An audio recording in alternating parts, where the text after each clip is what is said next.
Salve, salve galera! Sejam todos muito bem-vindos e bem-vindas a mais um vídeo aqui do Alcoff Brasil.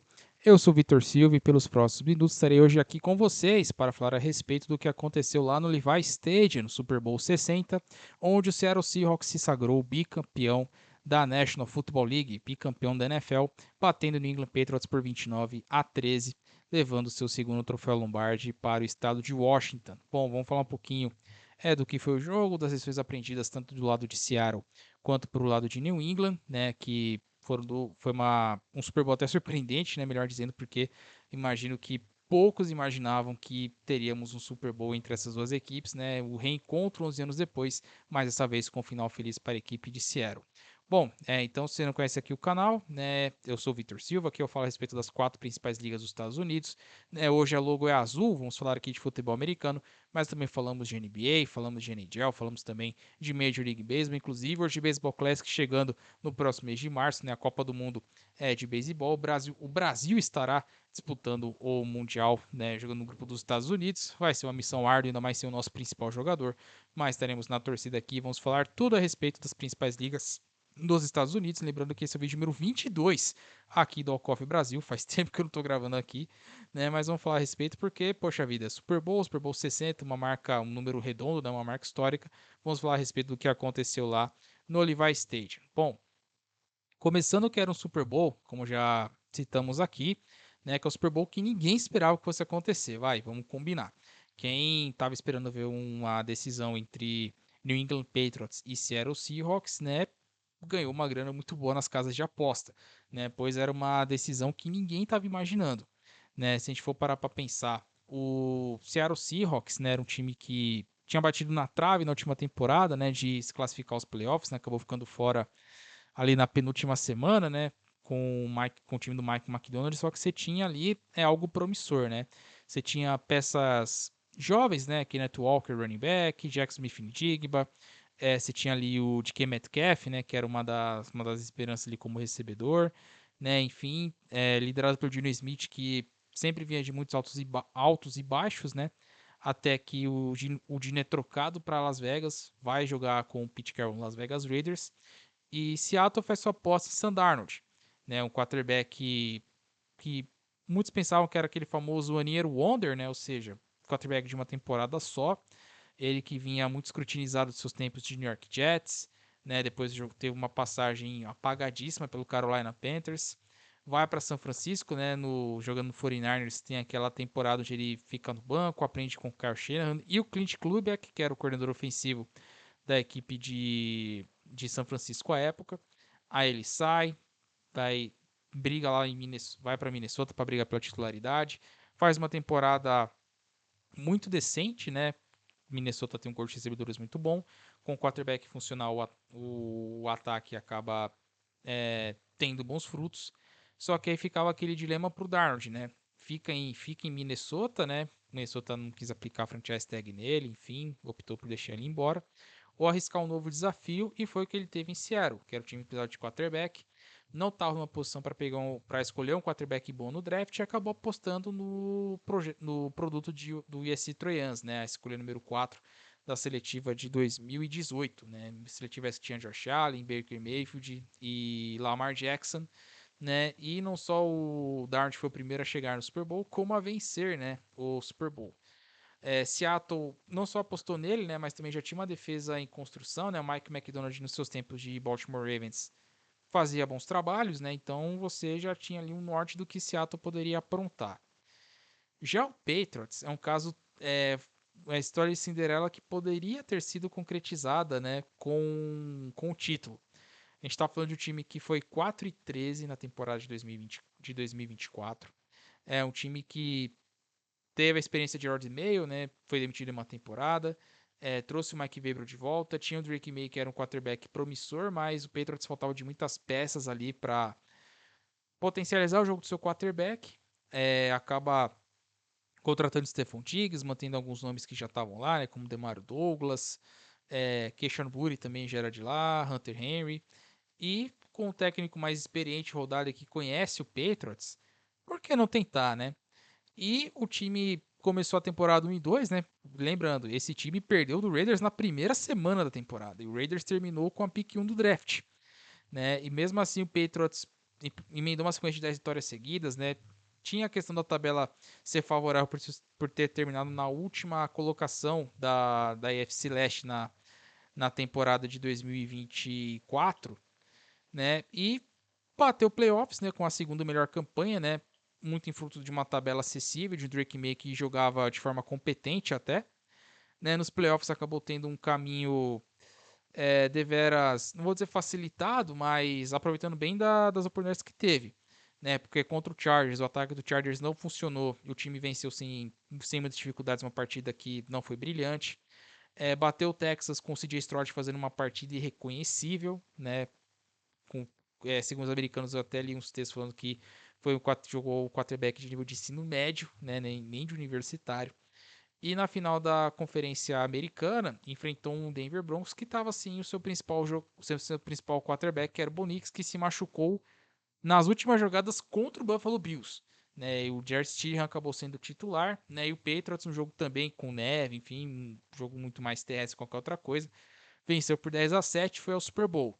Teve os seus méritos, mas a narrativa, digamos, de enfrentar um calendário mais acessível, ou mais fácil, como queiram definir, acabou sendo o calcanhar de Aquiles, pois no grande teste do Patriots passar, agora já passando aqui pro falando do jogo, enfim, o time sucumbiu. Né? Não que o primeiro tempo fosse assim brilhante e tal. Os TDs só foram começar no último quarto. Né? Até o terceiro quarto, o Seattle vencia por 12-0, muito por conta dos field goals, é verdade, mas também porque os ataques não engrenavam. Né? Por exemplo, o Seahawks tinha um pouquinho mais de brilho, porque você tinha no Kenneth Walker, né, que acabou sendo o MVP do Super Bowl, tendo uma partida de mais de 100 jardas terrestres, né, terminando com 100, se eu não estou errado, 161 jardas no total, né, seja recebendo ou correndo com a bola, né, as famosas jardas de scrimmage ou jardas totais, né, total yards. E foi o desafogo da equipe de Seattle quanto mais precisava. O problema chegava nas últimas 20 jardas do campo, a defesa do Patriots crescia, o Darnold chegou a fletar com interceptação em alguns momentos, né? Teve uma que a bola ia na mão do Gonzalez, né? Aí aquela coisa que eu até brinquei na transmissão do Jameson MVP. Se o Gonzalez fosse o wide receiver, ele pegava aquela bola. Mas ele é cornerback porque cornerback não consegue fazer uma recepção daquela. Né, ele mergulhando contra o Jack Smith Njigba, né, para evitar a interceptação. Só que Seattle você via que ainda tinha um caminho quando aproveitava suas chances no ataque. Porque na defesa, meu amigo, o Drake May sofreu, viu? O Drake May apanhou pra caramba, né? Acabou sendo o quarterback, se não foi o mais sacado, empatou o recorde, né? De sacks coletivos de uma equipe, né? Numa partida Super Bowl, né? Do Seattle com 7, né? Igualando defesas como a do Bears de 86, Steelers de 76, né? Da Steel Curtain. Né, o último time a conseguir 7 sacks numa partida foi o Rams em Super Bowl de 2021. Né, curiosamente, o Joe Burrow, né, que acabou sofrendo tantos sacks, né, ele que era o quarterback mais sacado em uma pós-temporada no todo, né, agora não é mais. O título passou para o Drake May, né, porque por mais que o Patriots vinha avançando, o Drake May não estava tendo performances convincentes, né, nos playoffs. Isso acabou pesando contra o Patriots na hora que mais precisava, porque o Drake May foi passar de 100 jardas aéreas, sei lá, no finalzinho do terceiro quarto, sabe? O ataque do Patriots só foi passar das linhas de 45 jardas no último quarto, quando o time já estava perdendo por 19-0. Né? Até o Drake May tentando ali uma reação, né? Aquela acordada com um belíssimo TD para o Mac Hollins, né? Tirar o chapéu aqui. Mas depois ele sofre interceptação, ele sofreu dois strip sacks, né? O sack com fumble, né? Um deles retornado para touchdown do Inosu, né? Que foi praticamente os números finais da partida. Né? O 29-13 pro Patriots vai doer muito, né? Porque uma equipe jovem, né? Imagina, você viveu o sonho ali de Cinderela, né? Buscando um título ali que você não esperava, né? Chegou até muitos anos antes, né? Do que se projetava pro Patriots, né? Patriots que, por mais ser o time que mais chegou no Super Bowl, né? O que mais venceu junto dos Steelers, né? Agora o time que mais tem vice-campeonatos no Super Bowl, né? O time que mais perdeu finais, né? E fica aqui um adendo, né? Que o Patriots nunca foi campeão sem Brady Belichick, né? Foi o terceiro Super Bowl que chegou sem os dois e acabou perdendo pela terceira vez, né? Então, é um time que, por mais que tenha esse legado, né, de ser uma equipe muito vencedora, mas esse produtor de período de dinastia muito grande, né? Maior parceria de técnico e quarterback da história da NFL, isso aqui ninguém nega, mas não conseguiu ainda ter o seu título sem essa dupla icônica, né? E o Patriots pode voltar lá de novo, né? Tem um quarterback talentoso, só precisa consertar bem a linha ofensiva, né? Os calouros hoje, o Campbell sofreu demais, né, contra o pass rush de Seattle, né? Então melhorando a linha ofensiva, trazendo melhores, trazendo um recebedor ali que chame a responsa junto do Stephon Diggs já ajuda um pouco, né? Uma defesa que pode melhorar, né, com mais algumas adições. Enfim, o Patriots está no caminho certo para se manter com um sucesso sustentável dentro da AFC, tá? Porque você tem um Kansas City Chiefs, né, que Lamar, Lamar Jackson, Patrick Mahomes pode, não sabe como vai voltar depois de romper os ligamentos do joelho, né? A gente talvez veja ali um fim de ciclo lá nos lados do Missouri, né? Um time que sempre esteve nas cabeças, sempre competindo, né? E agora já tem desse momento assim de baixa, né? Vai ver com o Patrick Mahomes volta. Você tem ali um Ravens, né? Que é sempre um time muito chato de competir, né? Agora sob nova direção, né? O Jesse Minter assumindo como técnico. Vamos ver como que esse ataque terrestre, enfim, como que vão fazer com que potencializar o Lamar, né? Como é que vai melhorar também no caso da defesa, né? Porque vai ser uma NFC diferente, né? Sem o Tomlin e o Harbaugh comandando os Steelers e Ravens respectivamente, né? Vai ser um mundo totalmente diferente, né? Digamos assim. Outro time que a gente pode colocar para ficar de olho, um Jaguars, né? Que com o Liam Cohen ali, o Trevor Lawrence se encontrou na segunda metade, então é um time que vai ser muito perigoso de se enfrentar. Outras equipes, Buffalo Bills, né, que é o dentro da divisão é o time que mais tem condições de brigar, né, com os cabeças, né, da conferência. Time com Josh Allen, você nunca pode menosprezar ou achar que é favas contadas, enfim. Então, o Patriots tem um caminho, tem um norte, né? Pode chegar lá, né? Desde que faça as contratações certas, né? Consiga trazer as pessoas certas para que potencialize muito seu camisa 10. E lembrando, né? Que ele ficou a um voto de. Teve um voto também de primeiro lugar na votação de MVP, ficou em segundo, e o Matthew Stafford levou. Então, o Patriots tem uma direção, tem um caminho. Já Seattle tem um core que pode incomodar por anos e anos. Você já tem um time que já ganhou o Super Bowl, né? Agora é o atual campeão, né? Então vai ter ali o Sandard, né? Agora quarterback já consolidado, né? Vai ter um Kenneth Walker, né? Que a gente não sabe se volta para Seattle, né? Porque ele vai ser frente ao fim da temporada. O Jackson Smith Njigba que com o Dart tem uma conexão muito boa, foi o líder da NFL inclusive em jardas recebidas, né? E claro, para mim o coração desse time é a defesa, né? Porque tem um pass rush muito forte, tem uma secundária que incomoda bem. Salvo engano, acho que o Junior Love vai ser free agent, né? O safety, camisa 20, né? Mas tem nomes ali que incomodam, que vão fazer esse time assim muito perigoso. E quando você tem uma defesa que é comparada a Legion Boom, né? Torcedores de Seattle sabem muito bem naquela defesa do Richard Sherman, Ken Chancellor, o Thomas III, Bob Wagner, né? Enfim, uma defesa que marcou história na NFL. E agora tem uma defesa ali que está seguindo seus passos e vai competir lá na frente. A NFC, diferente da AFC, né? Vai estar bem mais competitiva, né? Dentro da divisão de Seattle, por exemplo, você tem três, né, times que pegaram playoffs, né? Você tem ali o San Francisco 49ers, né, com o Kyle Shanahan, que você nunca pode menosprezar, ainda mais com o que ele fez, com o time totalmente desfalcado, colocando nas cabeças. O Rams, do McVay, que também, com o quarterback, o Stafford, que já anunciou que retorna para a próxima temporada, vai disputar, vai estar no bolo ali para brigar pelo Super Bowl. Você tem no NFC North, né? Times que podem. Os quatro times também que são bem perigosos, né? O Chicago Bears, Green Bay Packers, Minnesota Vikings, o Detroit Lions, né? O Vikings, se conseguir encontrar o quarterback certo, com os recebedores que tem, incomoda, tá? O Bears teve uma ascensão muito boa nessa temporada. Vai ser um time que a galera não vai mais pensar que é favas contadas. O Packers é sempre muito perigoso, ainda mais com uma defesa com o liderado pelo Micah Parsons. Vai ser um time muito chato de enfrentar.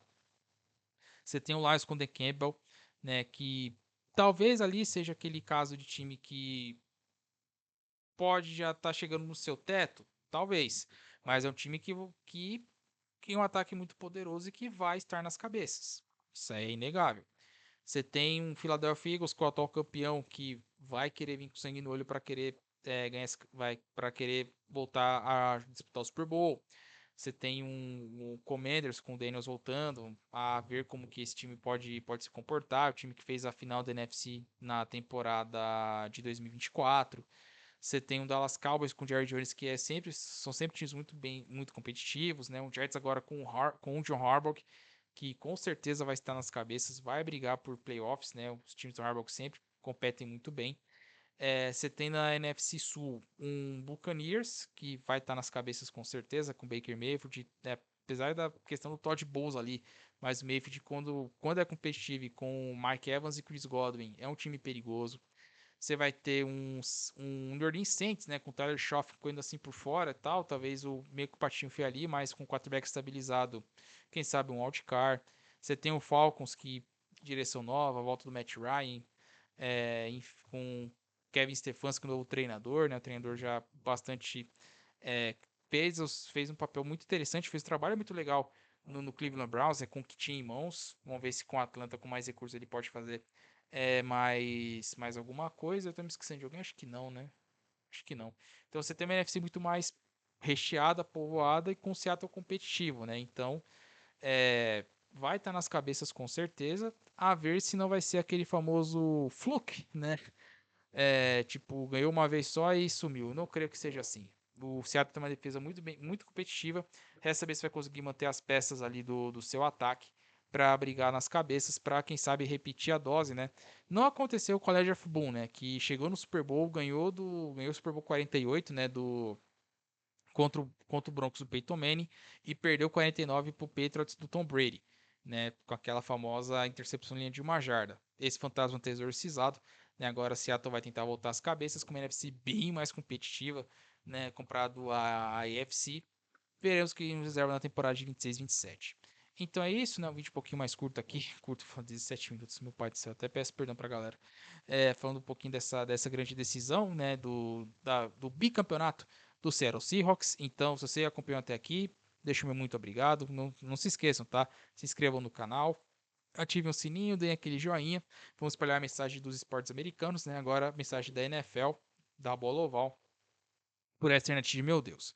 Então é isso, pessoal. Nos vemos aqui numa próxima, não sei quando, para falar mais de esportes americanos, né? Talvez mais provável sendo ali o World Baseball Classic, né? Com a Copa do Mundo de Beisebol, com as estrelas da MLB competindo pelo título mais importante de seleções do esporte, né? Do taco e bola. Então é isso, pessoal. Mais uma vez, muito obrigado a todos. Se cuidem, fiquem com Deus. E até a próxima.